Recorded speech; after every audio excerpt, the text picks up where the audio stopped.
Hello, my name is Dr. Linda Cummings, and I'm an attending physician at University Hospital's Case Medical Center in Cleveland, Ohio, and Case Western Reserve University. The title of my publication is Outcomes After Endoscopic versus Surgical Therapy for Early Esophageal Cancers in an Older Population.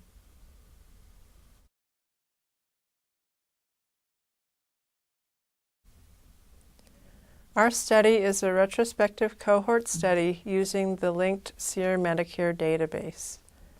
This is a database that links the SEER tumor registry to Medicare claims, allowing you to identify patients who had a known cancer diagnosis.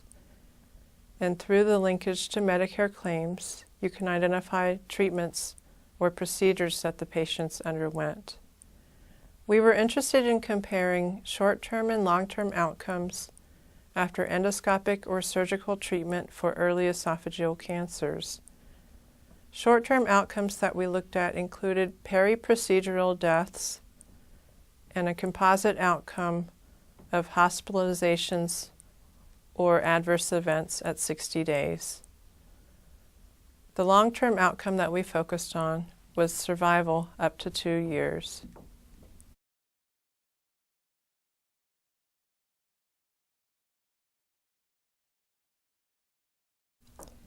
We wanted to compare endoscopic and surgical treatment for early esophageal cancers because esophageal cancer is a very deadly disease, and in general, esophagectomy is felt to provide the best chance of cure. But in older patients, it's a very morbid procedure with a high mortality rate. So our population that we chose for our study consisted of patients that were 66 years and older. They may be less able to tolerate such a morbid surgery. On the other hand, endoscopic treatment may raise some concerns about inadequate tissue resection. I thought that this presented an interesting dilemma that we should investigate further.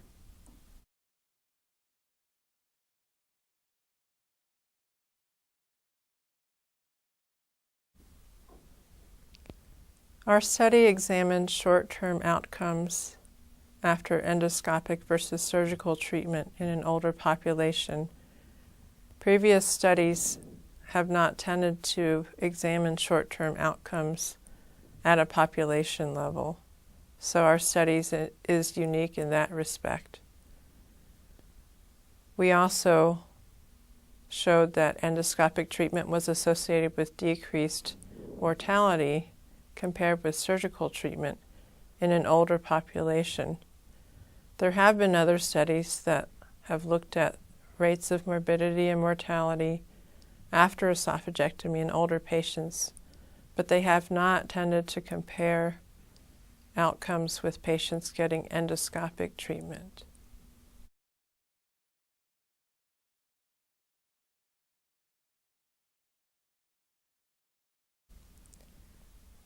We may conclude from the results of our study that endoscopic treatment may be the preferred approach for early esophageal cancers in older patients. Future studies could look at health-related quality of life issues in older patients undergoing endoscopic versus surgical treatment. We could also look at the costs associated with these different treatment strategies. Thank you for watching. I hope this information was helpful. If you have any questions, please feel free to contact me.